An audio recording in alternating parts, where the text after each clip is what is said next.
இத்தனை குடும்பங்கள் வந்து அமர்ந்திருக்கீங்கல்ல, இந்த திருமணத்துக்கு வரும்போது நமக்கு என்ன தெரியுமா பெரிய நினைவுகள் வரும்? நம்ம கல்யாணம் இப்படிதானே நடந்துச்சுன்னு ஒரு ஞாபகம் வரும் சார். எல்லாருக்குமே அந்த ஞாபகம் வரும்ல. வீட்டுக்காரம்மா கூப்பிட்டு சொல்லுவாங்க, ஏங்க நாமளும் இப்படிதானே இந்த நெய் எடுத்து ஊத்துனோம், நாமளும் இப்படிதானே இந்த ஹோமங்கள் எல்லாம் பண்ணோம், நம்ம கல்யாணமும் இப்படிதானே நடந்துச்சு. அவர் சொல்லுவார், அதை ஏமா இப்ப ஞாபகப்படுத்துறேன், அதை ஏமா இப்ப ஞாபகப்படுத்துறேன், நானே எல்லாரையும் பார்த்து சிரிச்சுட்டு போலான்னு வந்தோம், அதை ஏமா. இன்னைக்கு ஒரு அற்புதமான ஒரு நல்ல தலைப்பு கொடுத்துட்டாங்க, இல்லறமே நல்லறம். ஒரு மனிதன் இந்த உலகத்தில் சம்பாதிக்க வேண்டிய மிகப்பெரிய விஷயம் என்ன தெரியுமா? இந்த இல்லறம் தான், இந்த குடும்பம் தான். குடும்பம் என்னப்பா, நான் ஒவ்வொருத்தரினுடைய அடையாளம். இந்த குடும்பம் என்னன்னா, இந்த ரெண்டு பேரும் சேர்ந்து ஒரு கல்யாணம் நடக்குதா, இது வெறும் திருமணம் மட்டுமல்ல, ஒரு இருவர் இணையக்கூடிய நிகழ்வு மட்டுமல்ல, இரண்டு குடும்பங்கள் இணையக்கூடிய ஒரு அற்புதமான தருணமாக இந்த திருமணம் வைபவம் நடந்து கொண்டே இருக்கு இல்லையா? இது ரெண்டு பேருக்கு இருக்கக்கூடிய உடன்பாடுன்னா, திருமணம்ன்றது இருவருக்கான உடன்பாடா சார்? நம்ம பாரம்பரியத்துல இதை கேட்கிறவங்களுக்கு புரிஞ்சிடும். பாரம்பரியத்துல சில விஷயம் வச்சிருந்தாங்க. பிரம்மச்சரியம், கிரகஸ்தம், வானப்பிரஸ்தம், சந்நியாசம், நாலா ஒருத்தருடைய வாழ்வியல் முறையை புரிச்சிருந்தாங்க. பிரம்மச்சரியம், கிரகஸ்தம், வானப்பிரஸ்தம், சந்நியாசம். இந்த பிரம்மச்சரியத்திலிருந்து வானப்பிரஸ்தத்துக்கு செல்பவர்கள் கிரகஸ்தத்தை கடக்காம செல்லவே முடியாது. இந்த பொண்ணுடைய அப்பா போய் பையனுக்கு வாக்குறுதி கொடுக்கிறார், நான் எப்படி என்னுடைய கிரகஸ்தத்தை கடப்பதற்கு என்னுடைய மனைவி உதவினார்களோ அப்படி உங்களுடைய கிரகஸ்தத்தை சிறப்பாக செயல்படுத்துவதற்காக என்னுடைய மகள் உதவுவாள் என்று கொடுக்கக்கூடிய வாக்குறுதி. பையன் என்ன தெரியுமா வாக்குறுதி கொடுக்கிறாரு? இந்த அக்னியில் ஆரம்பிக்கிற பயணம், இந்த திருமணத்துல அக்னி எரியுமா, இந்த அக்னியில் ஆரம்பிக்கக்கூடிய என்னுடைய பயணம், என் உடம்பிலிருந்து அக்னி வெளியேறி என் உடல் அக்னியோடு இணையும் வரை இந்த பெண்ணோடு என் வாழ்க்கை பயணம் தொடரும் என்று ஒரு மணமகன் கொடுக்கக்கூடிய வாக்குறுதி இந்த திருமணம் தான். இந்த திருமண பந்தம்ன்றது எப்ப தெரியுமா மகிழ்ச்சி வருவாங்க? இங்க பட்டிமன்ற மேடைகள்ல தான் சொல்லுவாங்க, வீட்டுல எப்ப தெரியுமா மகிழ்ச்சி வரும்? பட்டு கொடுத்தால் மகிழ்ச்சி வருமா? வராது. நகை நட்டு கொடுத்தால் மகிழ்ச்சி வருமா? வராது. செலவழிக்க துட்டு கொடுத்தால் மகிழ்ச்சி வருமா? வராது. கணவனும் மனைவியும் ஒருவருக்கொருவர் என்றைக்கு விட்டு கொடுக்கிறார்களோ அன்றைக்கு அந்த குடும்பத்துல மகிழ்ச்சி வரும்னு அற்புதமா சொல்லுவாங்க பட்டிமன்ற மேடைகள். இந்த திருமணம்ன்றது என்னப்பான்னா, ஒரு நண்பனுக்கு நல்ல நண்பனாக நாம் இருக்கிறோம், ஒரு நிறுவனத்திற்கு நல்ல பணியாளனாக இருக்கிறோம், ஒரு தாய்க்கும் தந்தைக்கும் நல்ல ஒரு மகனாக இருக்கிறோம். ஆனால் இல்லறத்தில் ஒரு நல்ல கணவனாக நல்ல மனைவியாக இருக்கிறோமா என்பதை பொறுத்து தான் நமது வாழ்க்கையினுடைய வெற்றி அமைகிறது. வள்ளுவர் சொல்றாரு சார், இந்த திருமண உறவு என்ன பாண்டாங்க, இந்த ஆணுக்கும் பெண்ணுக்குமான உறவு எப்படிப்பட்ட உறவு பாண்டாங்க, இது ஆண்டான் அடிமை உறவா? கிடையாது. நான் சொல்றேன் நீ கேட்டே ஆகணும் அப்படி சொல்லக்கூடிய ஆண்டான் அடிமை உறவா? கிடையாது. எஜமானன் தொழிலாளி உறவா? கிடையாது. நான் வேலை சொல்றேன் நீ செய்யன்னு சொல்லக்கூடிய எஜமானன் தொழிலாளி உறவா? கிடையாது. ஆசிரியர் மாணவர் உறவா? நான் பாடம் எடுத்துக்கிட்டே இருப்பேன் நீ கேட்டுக்கிட்டே இருக்கணும்பா அப்படி சொல்லக்கூடிய ஆசிரியர் மாணவர் உறவா? கிடையாது. இந்த கணவனுக்கும் மனைவிக்கும் இடையிலான உறவு எப்படிப்பட்ட உறவுன்னு வள்ளுவர் வகுக்கிறார்கள். ஒரு ஆணுக்கும் பெண்ணுக்கும் எப்படிப்பட்ட உறவு வேணும்னு வள்ளுவர் வகுக்கிறாரு. உடம்போடு உயிரிடை என்ன மற்ற என்ன, மடந்தையோடு எம்மிடை நட்புன்னு இருக்கு. நட்புன்னு இப்படியான ஒரு நட்பு, எப்படி ஒரு தண்டபாலம் ரெண்டுமே இணையாமல் இப்படி பயணப்படுது இல்ல, பேரலா பயணப்படுது இல்ல, அப்படியாக இந்த உடம்புக்கு உயிர் எங்க இருக்குன்னு தெரியாதான், உயிருக்கு உடம்பு எங்க இருக்குன்னு தெரியாதான். சாப்பாடுக்கு ஆரம்பிச்சிட்டாங்களா? இப்ப பாதி பேருக்கு எங்கன்னா சாப்பாடு எங்க இருக்குன்னு தெரியல. உடம்பு எங்க வேணாலும் இருந்துட்டு போட்டோம், உயிர் எங்க வேணாலும் இருந்துட்டு போட்டோம், மணமக்கள் எங்க வேணாலும் இருந்துட்டு போட்டோம், பேச்சாளர் எங்க வேணாலும் இருந்துட்டு போட்டோம், காப்பி எங்க இருக்குன்றதான் எங்களுடைய பெரிய பிரச்சனை. Men are from Mars, women are from Venus ஒரு புத்தகம் வந்திருக்கு. ஜான் கிரே அப்படின்ற ஒரு எழுதின புத்தகம். Men are from Mars, women are from Venus. அது என்ன தெரியுமா சொல்றாரு? ஆண்கள் செவ்வாய் கிரகத்திலிருந்து வந்தவங்க, பெண்கள் வெள்ளி கிரகத்திலிருந்து வந்தவங்க. ஒரு ஆணை ஒரு பெண்ணால் புரிந்து கொள்ளவே முடியாது, ஒரு பெண்ணை ஒரு ஆணால் புரிந்து கொள்ளவே முடியாது. அப்ப எதப்பா புரிஞ்சுக்கணும்? நாங்க புரிஞ்சுக்கவே முடியாதுன்றதை நாம புரிஞ்சுக்கிட்டோம்னு வச்சுக்கோங்களேன், நம்ம வாழ்க்கை சூப்பர் சக்சஸுங்க. புரிஞ்சுக்கவே முடியாதுப்பா உங்களை, சார் இவங்க கொஞ்சம் கிரியேட்டிவா இருப்பாங்க பெண்கள் சைட்ல இருந்து. இப்ப ஒரு அம்மா என்ன பண்ணிருக்காங்க, காலையில 5 மணிக்கு கோலம் போட்டிருக்காங்க. அற்புதமா கோலம் 5 மணிக்கு சார் எந்திரிச்சு. இந்த கோலம் போட்டா யார்ட்டாவது காட்டணும்ல. கிட்டத்தட்ட ஒரு 1.5 மணி நேரம் கோலம் போட்டிருக்காங்க, கலர்லாம் போட்டிருக்காங்க, மார்கழி மாசம். யாரையாவது காட்டணும்ல, இவ்வளவு பெரிய கோலம் போட்டுட்டேன்னு காட்டணும்ல. அவங்களுக்கு வேற யார் இருக்கா?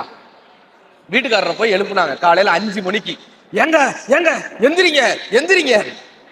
அந்த மனுஷன் 5 மணிக்கு எழுப்பின உடனே திருடன் வந்துட்டான் போல நினைச்சு வேகமா ஓடி வாசக்கதவை திறந்து கோலத்து மேல ஜங்குன்னு குதிச்சு, எங்க திருட எங்க திருட எங்க திருட எங்க கோலம் பூரா அழுந்துச்சு. எங்க திருட அப்படின்னாரு. அந்த அம்மால போயா உள்ள போ போ, உன்னே போய் கூப்பிட்டு நான் கோலம், உன்னே போய் கூப்பிட்டு நான் கோலத்தை காமிச்ச மாதிரி போயா. வீட்டு பக்கத்துல சார் எப்பயுமே ஒரு சிரிப்பு சத்தம் கேட்டுக்கிட்டே இருக்கும். நான்லாம் போய் கேட்டிருக்கேன், ஏங்க உங்க வீட்டுல சண்டையே வராதா, இவ்வளவு எப்ப பார்த்தாலும் சிரிச்சுக்கிட்டே இருக்கீங்களேன்னு. அவர் சொன்னாரு, அப்படிலாம் இல்லப்பா, எங்க வீட்லயும் சண்டை வரும். சண்டை வந்தா என் வீட்டுக்காரி பாத்திரத்தை தூக்கி எறிவா, பட்டா அவ சிரிப்பா, படாட்டி நான் சிரிப்பேன், பக்கத்து வீட்டுக்கார மேல பட்டா 2 பேரும் சிரிப்போம். ஆக மொத்தம் எங்க வீட்டுல சிரிப்பு சத்தம் கேட்டுக்கிட்டே இருக்குன்னு. கும்பகோணத்துல அறிவழகன்னு ஒருத்தர் கொரோனா டயத்துல தன்னுடைய மனைவிய, அவருக்கு வந்து ஜிப்மர் மருத்துவமனையில அவங்க மனைவிக்கு ட்ரீட்மெண்ட் பார்த்துட்டு இருந்தார். கேன்சர் பேஷண்ட் அவங்க மனைவி. வெளியே விடமாட்டாங்க, கொரோனா டயத்துல வெளியே விடமாட்டாங்க, இவருக்கு மருந்து இல்லை. இவர் என்ன தெரியுமா பண்ணாரு, தன் மனைவியை சைக்கிள்ல உட்கார வச்சு சார், கும்பகோணத்துல இருந்து சைக்கிள்ல உட்கார வச்சு பாண்டிச்சேரி வரைக்கும் அழைச்சிட்டு போனார். ஜிப்மர் மருத்துவமனை வரைக்கும், பாண்டிச்சேரி வரைக்கும் அழைச்சிட்டு போனார் அவங்களுக்கான ட்ரீட்மெண்ட் கொடுக்கறது. கிட்டத்தட்ட காலையில 5:30 மணிக்கு ஆரம்பிச்ச பயணம் 11 மணிக்கு போறாரு பாண்டிச்சேரி, இரவு 11 மணிக்கு. அங்க இருக்கிறவங்க எல்லாம் பிரமிச்சு போறாங்க. ஏன் சார் கும்பகோணத்துல இருந்து சைக்கிள்ல வந்தீங்களா? ஆமாங்க. எதுக்காக இவ்வளவு ரிஸ்க் எடுத்து வந்தீங்க? கும்பகோணத்துல இங்க வர்றது எவ்வளவு ரிஸ்க் தெரியுமா, எவ்வளவு ஆபத்து தெரியுமா, எவ்வளவான விஷயம் தெரியுமா, இப்படி நீங்க கிளம்பி வந்துருக்க. அவர் சொன்னாரு, எனக்கு அதெல்லாம் தெரியாது, எவ்வளவு தூரம்லாம் தெரியாது, எவ்வளவு ஆபத்துலாம் தெரியாது, எவ்வளவு ரிஸ்க்லாம் தெரியாது. ஆனா ஒன்னே ஒண்ணு தெரியும், என் மனைவி இல்லை என்றால் என்னால் வாழ முடியாது என்பது மட்டும் எனக்கு தெரியும். அதனால் நான் கிளம்பி வந்தேன். இவளோடு இவனோடு நான் வாழ்ந்தால் என் வாழ்க்கை மகிழ்ச்சியாக இருக்கும் என்று நினைப்பதை விட, இவர்கள் இல்லை என்றால் என்னால் வாழவே முடியாதுன்ற ஒரு நிலை வருதுல சார். பாரதி அதனாலதான் எழுதினார், வீணையடி நீ எனக்கு, மேவுங்கள் நான் உனக்கு, பூணும் மடம் நீ எனக்கு, புது வைரம் நான் உனக்கு, தோயும் மது நீ எனக்கு, தும்பியடி நான் உனக்கு, ஊனமறு நல்லமுதே ஊறு சுவையே கண்ணம்மானார். ஊறு சுவை உரிய முக்காலத்திலையும் இருக்குமா அந்த சுவை. கண்ணதாசன் ஐயா ஒருபடி மேல போனார், இந்த திருமண வாழ்க்கை எப்படி பாண்டார். ஆழம் விழுதுகள் போல் உறவுகள் 1000 இருந்தாலும் வேறென நீ இருந்தாய், அதில் நான் வீழ்ந்து விடாது இருந்தேன். வாலி ஒருபடி மேல போவார், வாலிபங்கள் ஓடும் வயதாக கூடும் ஆனாலும் இன்பம் மாறாதது, மாலையிடும் சொந்தம் முடிபோட்ட பந்தம் பிரிவென்னும் சொல்லே அறியாததுன்னு. அப்படி எந்த குழந்தையும் நல்ல குழந்தைதான், மண்ணின் பிறக்கையிலே அது நல்லவராவதும் தீயவராவதும் அன்னை வளர்ப்பதில்லை. இப்படி யாராவது கேட்டேன்னு சொன்னீங்கன்னா சந்தோஷமா இருக்கா? நமக்கும் ஒரு 4 ஆடியன்ஸ் இருக்காங்க இந்த இடத்துல பேசுறதுல ஒரு பெரிய சந்தோஷம். சாதாரண சிவாஜியை சத்ரபதி சிவாஜியாக மாற்றியது தாயின் ஆளுமை, சாதாரண நரேந்திரனை விவேகானந்தராக மாற்றியது இந்த தாய்மார்களினுடைய ஆளுமை, சாதாரண கலாமை ஏபிஜே அப்துல் கலாமாக மாற்றியது தாயின் ஆளுமை, மோகன்தாஸ் கரம்சந்தை மகாத்மா காந்தியாக மாற்றியது தாயின் ஆளுமை. இந்த தலைமுறையை அடுத்த தலைமுறை ஆரோக்கியமான தலைமுறையாக வர வேண்டும் என்றால் அது இல்லத்தரசிகளின் கைகளில் மட்டுமே இருக்கிறது. ஆண்கள் போன தலைமுறையின் காவலர்கள், ஆண்கள் தாய் தந்தையரை காக்கக்கூடிய போன தலைமுறையின் காவலர்கள் இந்த தலைமுறைக்கு பொருளிட்ட வேண்டவர்கள். அடுத்த தலைமுறை நல்ல தலைமுறையாக இருக்க வேண்டும் என்றால் அது இல்லத்தரசிகளின் கைகளில் மட்டுமே இருக்கிறது. இல்லவள் இல்லதன் மாண்பானால். ஒரு வீட்டுல இல்லத்தரசிகள் சிறப்பா இருந்துட்டாங்கன்னா அந்த குடும்பம் அவ்வளவு மகிழ்ச்சிகரமான ஒரு குடும்பமாக. ஊர்ல சிவசாமின்னு ஒருத்தர் இருந்தார். பாவம், ரொம்ப அப்பாவி மனுஷன். அவங்க வீட்டுல என்ன பண்ணாங்க, ஒரு மாட்டை கொடுத்து வித்துட்டு வாடினாங்க. அந்த ஆளு மாட்டை எடுத்துட்டு போனார். போனப்ப எய்தாப்புல ஒரு டீ கடைக்காரர் இருந்தாங்க. எப்படியாவது இவங்க வீடை எழுதி வாங்கணும்னு அவருக்கு ஒரு ஆசை, வீடை வாங்கணும்னு, எய்த்த கடைன்றதுனால வாங்கணும்னு ஆசை. அவர் என்ன சொன்னாரு, இந்த மாட்டை இவ்வளவு தூரம் கஷ்டப்படுத்தி இழுத்துட்டு போறேன்ல, இவ்வளவு கஷ்டப்படாத, உனக்கு ஒரு ஆடு தரேன், அதை பிடிச்சி இழுத்துட்டு போ, ஆட்டை பிடிச்சி இழுத்துட்டு போ, மாடை என்கிட்ட கொடுத்துருந்தாரு. இந்த ஆளு எவ்வளவு பெரிய நல்ல மனுஷன் இருந்தா மாட்டை கொடுத்துட்டு ஆடை வாங்கிட்டு போயிட்டான். ஆடு இழுக்கிறதுக்கு ஈஸியா இருக்குமே.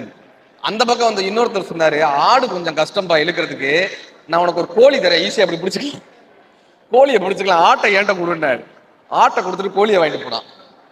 அந்த பக்கம் வந்து ஒருத்தர் என்ன சொல்றாரு, முட்டை கிடக்காரு, கோழியை என்கிட்ட கொடுத்துரு, அதை பறந்துகிட்டே கிடக்கும், உனக்கு 2 முட்டை தரேன், ஈஸியா பிடிச்சிக்கலாம், பேக்கெட்ல போட்டு வச்சுக்கலாம், ஈஸியா பிடிச்சிக்கலாம், முட்டையை வச்சுக்கன்னு 2 முட்டையை கொடுத்துட்டு கோழியை வாங்கிட்டு போயிட்டாரு. மாடை கொடுத்து ஆடை கொடுத்து வாங்கினா, ஆடை கொடுத்து கோழியை வாங்கினா, கோழியை கொடுத்து 2 முட்டையை வாங்கி பாக்கெட்ல போட்டுனான். இந்த டீ கடைக்காரர் சொன்னாரு, முட்டையை பத்திரமா வச்சுக்கலாம், கீழே கொடுத்து உடஞ்சிரும், நான் உனக்கு ஒரு டீ தரேன், 2 முட்டையை இங்க கொடுத்துருந்தேன். டீயை குடிச்சிட்டு வீட்டுக்கு வந்துட்டான். இப்ப எல்லாரும் கேட்டாங்க, ஏன் இவ்வளவு ஏமாளியா இருக்கியே, உன் வீட்டுல உன்னை திட்ட மாட்டாங்களா, உன் மனைவி உன்னை திட்ட மாட்டாங்களா? மாடை கொண்டு வந்துட்டு டீயை குடிச்சிட்டு போயிருக்கேன், மனைவி உன்னை திட்ட மாட்டாங்க. இவர் சொன்னார், என் மனைவி என்னை திட்டவே மாட்டாங்க, என்ன என் மனைவி நான் என்ன பண்ணாலும் திட்டவே மாட்டாங்க. உடனே இந்த டீ கடைக்காரர் ஒரு ஒப்பந்தம் போட்டார். இப்ப எல்லாருமே உங்க வீட்டுக்கு போறோம், நடந்த சம்பவத்தை அப்படியே சொல்றோம், உன் மனைவி உன்னை திட்டலைன்னா நான் என் டீ கடையை உனக்கு எழுதி கொடுத்துருவேன்.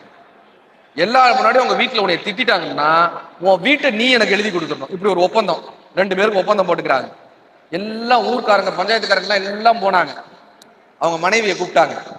கூப்பிட்டு சொன்னாங்க, இந்த பாருமா, உங்க வீட்டுக்காரர் மாட்டை எடுத்துட்டு போனாரா, ஆடை மாத்தினாரா, ஆட்டுல இருந்து கோழியை மாத்தினாரா, கோழில இருந்து முட்டையை மாத்தினாரா, கடைசியா டீயை குடிச்சிட்டு வந்திருக்காமா, இவ்வளவு ஏமாளியா இருக்கானம்மா, நீ ஏதாவது சொல்லு.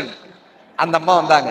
டீ குடிச்சிங்களாங்க, டீ சூடா இருந்துச்சா, உங்களுக்கு டீ பிடிச்சிருந்துச்சா, இஞ்சி எல்லாம் தட்டி போட்டாங்களா, டேஸ்ட் இருந்துச்சா, சந்தோஷமா இருந்தீங்களா, ரொம்ப மகிழ்ச்சிட்டு போயிட்டாங்க. இந்த டீ கடைக்காரருக்கு பயங்கர கோவம், ஏமா ஏதாவது திட்டிட்டு போமா, என் வீட்டுக்காரருக்கு என்ன சந்தோஷமோ அதாங்க எனக்கு சந்தோஷம். அந்த அம்மா போயிட்டாங்க. இப்ப ஊர்க்காரங்க எல்லாம் பேசி ஒரு டீ கடையை அவருக்கு வாங்கி கொடுத்துட்டாங்க. ஒப்பந்தம் தான், டீ கடை வாங்கி கொடுத்துட்டாங்க. 1 வாரம் ஆச்சு. இந்த டீ கடைக்காரர் சிவசாமியை பார்த்தப்ப கேட்டாரு, ஏயா உண்மையிலேயே உன் மனைவி உன்னை திட்டலையா, உண்மையிலேயே உன் வீட்டுக்காரர் உனக்கு எதுவுமே சொல்லலையா, மாட்டை கொடுத்துட்டு டீயை குடிச்சிட்டு வந்துருக்கீங்க, எப்படியா இப்படி ஒரு மனைவி உனக்கு கிடைச்சாங்க? அதெல்லாம் கிடையாது, நாங்க கல்யாணமான புதுசுல ஒரு ஒப்பந்தம் போட்டுக்கிட்டோம், முதலிரவுல ஒரு ஒப்பந்தம் போட்டுக்கிட்டோம், என்ன பிரச்சனை ஆனாலும், வீட்டுல என்ன பிரச்சனை ஆனாலும் 4 சவுத்துக்குள்ளதான் அந்த பிரச்சனை நடக்கணுமே தவிர அடுத்தவர்கள் முன்னால் நம் பிரச்சனையை பேசவே கூடாது. நாம் இருவருக்கும் இருக்கக்கூடிய பிரச்சனையை நாம் தான் பேசி தீர்க்க வேண்டுமே தவிர 3ஆம் நபர் அதில் உள்ள நுழையக்கூடாதுன்னு நாங்க ஒரு ஒப்பந்தம் போட்டுக்கிட்டோம். அடுத்தவர்கள் முன்னால் நாங்க சண்டை போடக்கூடாதுன்னு ஒரு ஒப்பந்தம் போட்டுக்கிட்டோம். அன்னைக்கு நீங்க எல்லாம் வந்து பேசினப்போ ஊர்க்காரங்க அத்தனை பேர் இருந்தாங்க. அதனால என் மனைவி சிரிச்சுட்டு போயிட்டா. நீங்க எல்லாம் போயிட்டதுக்கு அப்புறம் கதவு சாத்தப்பட்டது. அதற்கப்புறம் நான் எவ்வளவு சாத்து வாங்கினேன்னு எனக்கு தான் தெரியும்.